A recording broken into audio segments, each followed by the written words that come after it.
So let me welcome, first of all, Nick Lane from Mobilesquared, which you well know from all of our presentation, to lead and moderate the next sessions. Thank you.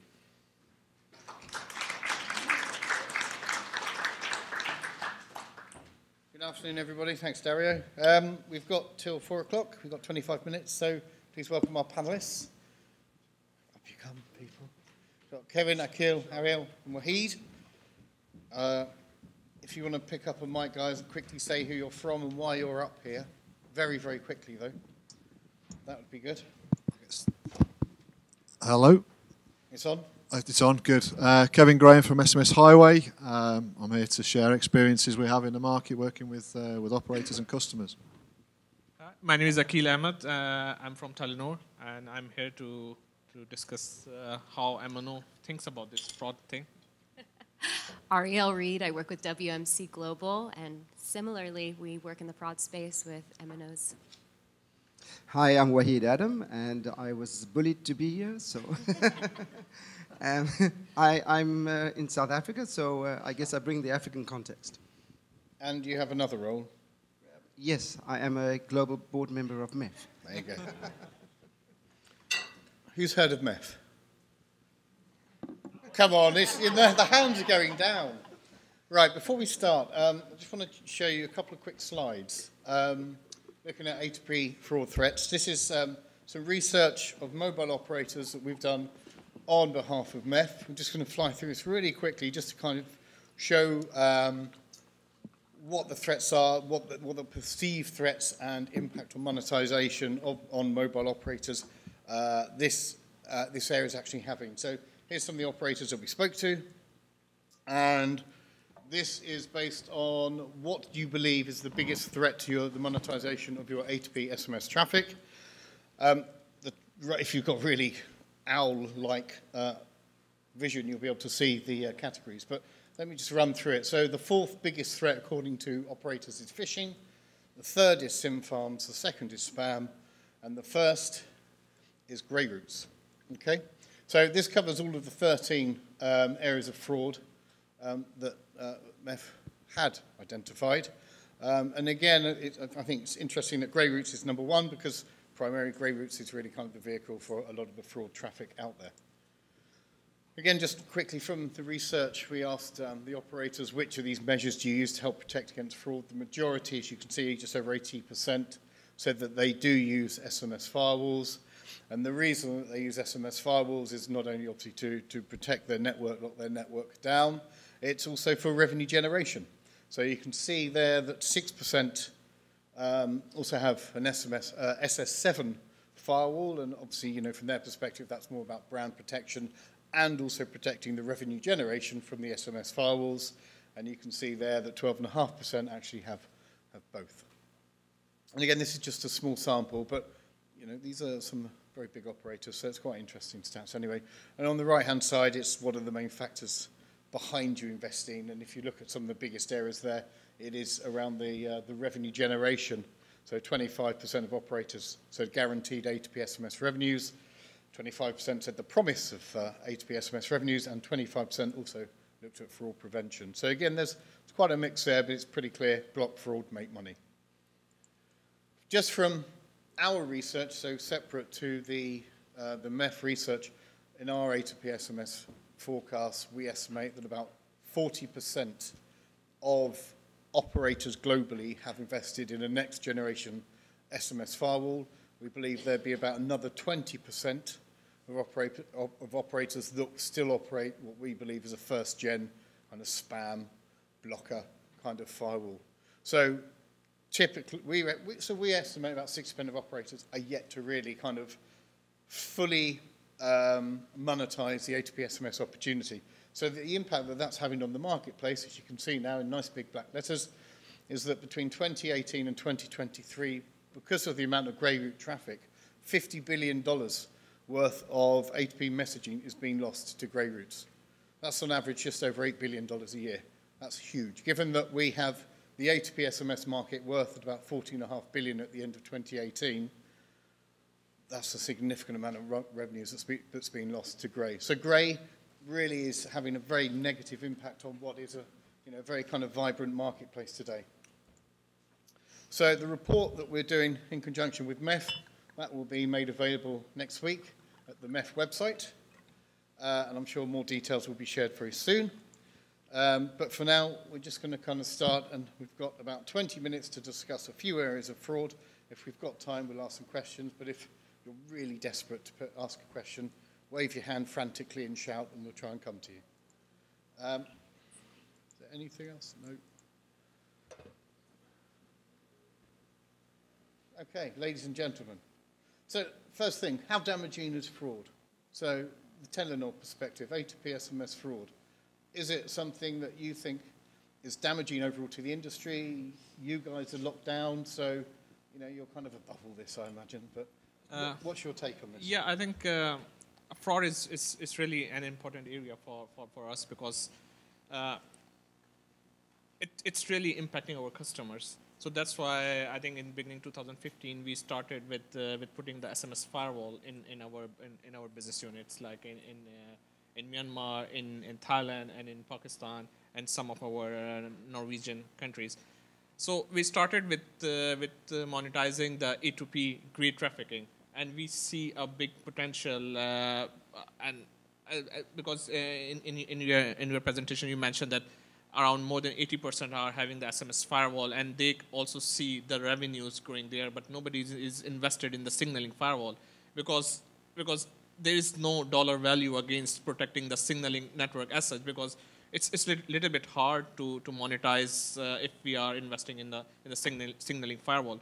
But again, there are lots of fraud happening on the signaling side as well, like extracting the location from the subscriber and installing some bad software on the SIM cards. It's there, but again, we are very much focusing on messaging fraud, on SMS gray route, and how to protect our A2P revenues. But again, we are not very much 100% sure that how the aggregators are, what are the steps they are taking to protect the A2P fraud things on their side. Okay, we'll come on to that. I have a question. What took you so long? And while you answer that one, also to any operator in the room that are yet to invest in SMS firewall, why should they, and what should be their motivation? Because you said it's all about protecting the customer. Yeah. But is that a public thing, and privately it's like, well, we make money and revenue generation, or is it genuinely a bit of both? I think it's more about the customer experience is really important for MNO. But the thing is that the revenue side is so huge because the A2P market is growing, and the beauty of this SMS is it's simple and it's secure. And if we don't make it secure, then I think people will go with other channels like RCS and some other thing. So and for your question that why it's taking too long, but yeah, it's about the convincing to our MNOs that that this is a value and people are exploiting these channels, and we can get the money out of from the A2P business, from Facebook, from WhatsApp. They are willing to pay for those messages. So that's it's take too long, but yeah, we are trying. Yeah, I was just saying, as an aggregator, we suffered the consequence as a result of grey routes and other types of frauds naturally. And it's a conversation we've had with the MNOs for years and years, and I'm talking particularly South Africa for starters. But the outcome of that is the fact that it gave a rise to this, let's call it this illegal economy. And this illegal economy kind of limited the growth of companies, and I'd like to say we're one of those that pride ourselves in legitimate business. And in that regard, had to reduce margin, had to kind of live with a lot less, meaning our capabilities and ability to put back into the industry was kind of having my hands tied behind my back. So when I ask, what took you so long? I think it's the MNOs that really didn't understand that perhaps they were losing money, and it wasn't a way that they could measure, and therefore decisions were not forthcoming. But I'm glad to hear that it's starting to happen. Well, I guess there's a few other things I could talk about, but for now, yeah, glad it started. But I want to know that what kind of steps with aggregators are taking to protect on the fraud side. On the MNO side, we are putting the SMS firewall, we are putting the investment, and obviously we are getting revenues out of there. But I think we should closely work together with aggregators to make some not the standard, but I think we should have some agreements that how we should protect this business together. Right, how can you work closer together? Because it's great saying that, but what steps can be put in place to do that? Do you want me to give you some examples? Yes. So from our side of things, and it's ironic actually that it's in the Nordics where a lot of this has kind of started, for us anyway, we have to be proactive about it. As an aggregator, we have to protect our customers. We need to build trust in our relationships. And so when it comes to proactive work from our side of things, we're looking at URLs as an example, whitelist URLs. There's an awful lot of smishing out there. There's an awful lot of fraud. And for me, there are two types of fraud. In fact, I wouldn't say the second is actually fraud, if I'm brutally honest. But the first and the most important to us is to protect the customer. So our motivation is not really on the commercial side of things in terms of the pricing. I've got lots of comments to make on it. Most important, we don't want to see subscribers being defrauded or being exposed to those situations. So where we can help, we can whitelist URLs, we can look at templates, we can basically be proactive about it, work with our operator relationships, and generally it means actually educating them, because we're at the coalface, we see everything, we see what's happening, and perhaps the operators don't, or certainly they don't have that eye for detail that we do. Data sharing between everyone, because there's so much that gets hopped around, and everyone lives in their own little silos. So that's how the bad guys are able to get through a lot of times is, all right, it's not working on this network, I'll try here. It's not working through this aggregator, I'll go there. And it's only through working together and sharing that we really can start to stamp it down in a more meaningful way. I had a chat with someone yesterday here, I don't know if they're in the room, can't see them. But we're talking about, because a lot of the kind of firewall providers don't talk about who their customers are, because they're not allowed to by the operators, because the operators say, no, we don't want people to know that we're not locked down, or maybe now that we are locked down, we can share it. But surely that's counterintuitive, because if you're a fraudster or you're trying to kind of manipulate the grey routes, you know who's locked down and who's not locked down anyway. So surely, as an industry, we need to be more vocal and say, actually, yeah, we are locked down. And then there is this education, because that's one of the key things that kind of one of the key findings that we've got from the white paper, is that actually a lot more education is required of mobile operators. So, it seems to be quite a hush-hush, like we're ashamed to talk about this, but it's a massive, massive problem. But just to add there, there's a sliding scale. Okay, so some very mature markets with some really good firewall deployments, some fantastic teams and knowledge that exist within probably the more mature markets and the MNOs that exist within them. There's a sliding scale, obviously, and at the other end, there are obviously relatively open, there are MNOs that lack education and that we need to be brought up to speed. And where do you, for us, it represents an opportunity in terms of monetization. There's no two ways about that. But hopefully we come at it from a kind of more holistic point of view, that we work with the more mature operators out there to help optimize and to really, the kind of third generation processes. Whereas if we have to start with the first generation stuff, that's also fine as well, because hopefully the operator benefits from our knowledge and extensive experience. Okay, so what from your various areas that you guys cover, what do you believe are the biggest threats? Do you agree with the survey findings, or are there other things that you think are really going to impact on monetization? Ultimately, it becomes about trust, in my mind. It's the reason why this is so exciting right now is messaging is the last protected communication mechanism that we really have. And if we let it go the way of email or robocalling, the value that's there will disintegrate. And this market that we're all so excited about will just completely disintegrate under it as well, because it will become the next email inbox. It's messaging, geek moment. Messaging, in my mind, is the last place that's protected, at least for me as a consumer.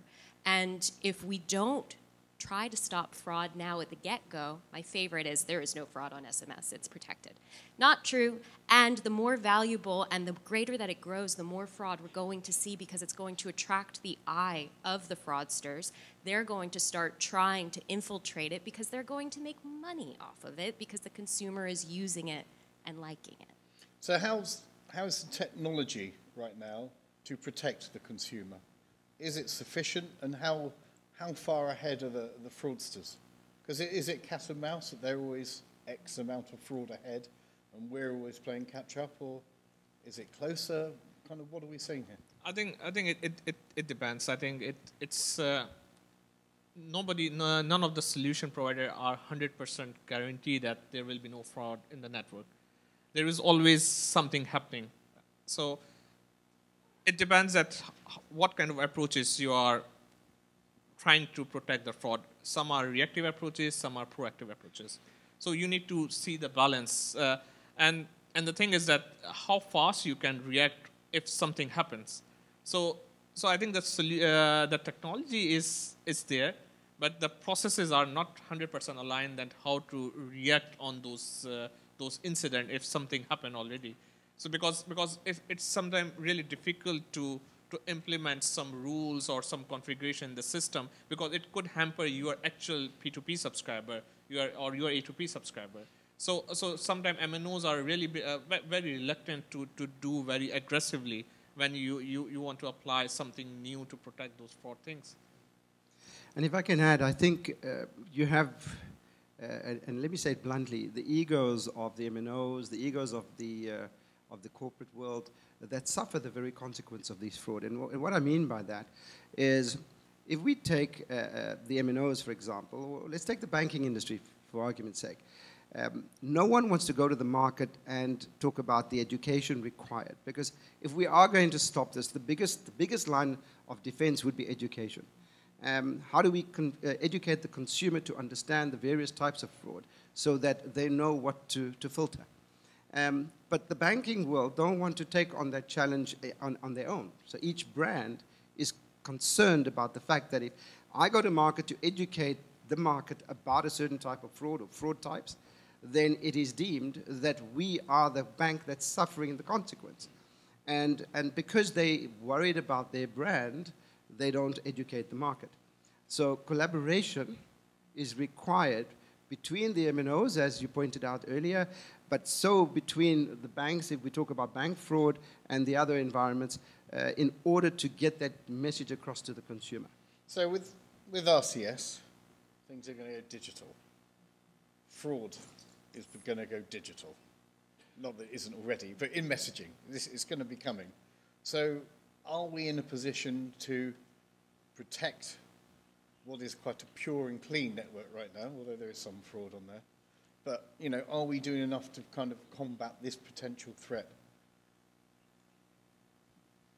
on RCS? We all go quiet when you talk about RCS on this one. Honestly, I don't have the experience or understanding. I'm here to learn about RCS, if I'm brutally honest. So not right here now. But. Can I take a bash at this? And I could be very wrong and shoot me down. But I mean, technologies are out there that we haven't yet embraced. And again, if I talk about the banking world, we ask the question in South Africa. There is approximately, out of some swap fraud, about 250 million rands. That's about $10. Kidding. kidding. But it's about 250 million rand being lost from some swap fraud. There's about 850 million rand being lost in no card present fraud. Now, you sit with any of the banks in South Africa and go, are you managing this? Have you got solutions for this? And they'll tell you yes, that we have got systems in place that protect us. But then why are you losing 1.2 or 1.3 billion rand and just in those two types? And there's no answer from that. So they'll justify that they have got a solution. So clearly they don't. There are technologies out there that can be proposed, but because of their attitude towards this, we have already a system in place, and they do, it's just not working. They tend to not want to talk further. So I hear that all the time. One of the best ways that we've found to turn that conversation, and it's one on the side of consumer education, is oftentimes the customers have the most information about what's going on, and having a reporting mechanism that you can get back to the brand, back to the MNO, they can't ignore it, right? It's not just an analyst that's trying to sell them a product to be able to combat fraud and saying you're losing millions, billions of dollars each year. It's their customer coming back to them and saying, this is a poor experience, this is a smish, this is a spearfish. And having that actual data in front of them actually gets them to sit up and listen, because you can turn it to customer protection, right? It's not just revenue assurance at that point. But there isn't a very clean mechanism to get that information back as it stands right now, even in a mature market like SMS and RCS. I think it's going to be critical because we have no idea what's going to happen. And I think the RCS will more complicate this because the SMS is simple. And in the signaling layer as well on technology side, but when the RCS will come, it will more complicate to identify these threats. I agree. I mean, if we look at whitelisting URLs, as an example, or premium numbers and fake callback type scenarios, I suspect RCS is going to open the opportunities for the fraudsters even more. So for me, it's about the product having some kind of proactive approach to Interesting. Okay, so just lastly, because I know we haven't got much time, I mean, is there kind of a best practices? I know it's something that MEF tried to look at with kind of the various fraud types, but what needs to be done proactively from the industry, from operators, from aggregators, from the defense mechanisms out there, to go to enterprise and say, this is generally what you need to know, what you need to do? Because a lot of the case studies we see from certain fast food outlets, have done some fantastic, SMS marketing campaigns with high click-throughs, etc. But they use grey routes. So do some of these brands actually care? Obviously, banks it's slightly different, but actually, my bank, I think, I know it did use grey routes because it's really inconsistent on a long number that I get my banking details through. That's changed in the last couple of months, thankfully, and it's now named. But again, there's, if there is this education process, it's not happening. So who needs to do that? Collaboration. So I think that it's important to get... to say that, but who's got to drive that collaboration? Well, MEF is certainly busy with that. You may know about the UK case study, where they've got the MNOs, the banks, and some of the aggregators and vendors involved. And in that regard, created a registry that now whitelists the sender registry ID, or the sender ID. As a South African, I am driving the same process now in South Africa. So I can tell you what I'm doing there, in the sense that you're trying to get the MNOs who don't really want to talk to each other, and then you're trying to get the banks who don't really want to talk to each other. And what we did is we used the regulator to get them in the room, that then, of course, got the attention of the others, and they came to the room.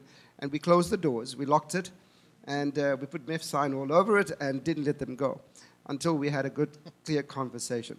And that happened around AfricaCom just recently in Cape Town. And they now collaborating. I mean, they're now interested to talk more. And the regulator is calling for the next meeting. I think we're planning sometime in February.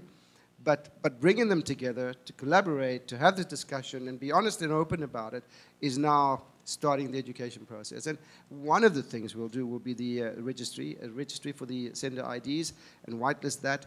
We've got a few other challenges in South Africa for that, but that's just one of the aspects. But getting them in the room is the beginning. Okay. I think there are 1,000 networks globally, let's say. If anyone in this room thinks that this is going to be addressed in anywhere near completeness in the next 5 years, then I think that they probably need to... I'll have a chat with them afterwards, if you like. What I would like to see is categorise things a little bit more clearly. So, as I said before, my view, our view, is we need to protect the consumers first and foremost. There's a difference between monetising and lost revenues and people being defrauded. So it's about prioritisation through this process. I don't think it's possible for us to apply a global rule. We can talk about how we combat fraud. We can't put everyone in the room as we can do in certain jurisdictions. So perhaps that's the way to go about it, is to say this particular jurisdiction is a more mature market, and our aim is to close this down by this time frame. That's a more manageable, bite-sized, objective. We're not going to deal with the whole market in the short term, let's say. So I'd like to see probably a more realistic expectation from everyone. And let's try and break it down a little bit and address it piece by piece, because there are people in the room doing that now, and there is progress being made. We see evidence of it. Of course, there is, back to what you said before, Ariel, about it kind of goes round and round. It's a whack-a-mole situation. The fraudsters move from one jurisdiction to another, or one product to another, or one style or another style. That's always going to happen. But for me, let's try and be a little bit more realistic about what the objectives are, and let's try and tick those off as we go. Okay, so Dario's now standing up and twitching, so we're about to finish. So really, really quickly, I'm going to end with the brilliant cliche question. We're here in 12 months' time. What are we going to be talking about? Very quickly, one sentence each. Let's start with you, Kevin. I think we're still going to be talking about RCS. From a fraud point of view, hopefully success in combating consumer fraud. Cool. Okay. I think we should invest more in the technology to protect this fraud from M&O perspective. Okay. Yeah. Hopefully we're talking about the customer first and protecting them. And I'll be telling you about the outcomes of our POC in South Africa in terms of the MEF initiative, whilst I also believe that technology will find immutable ways of protecting itself. Whilst collaborating. Brilliant. Thanks, guys.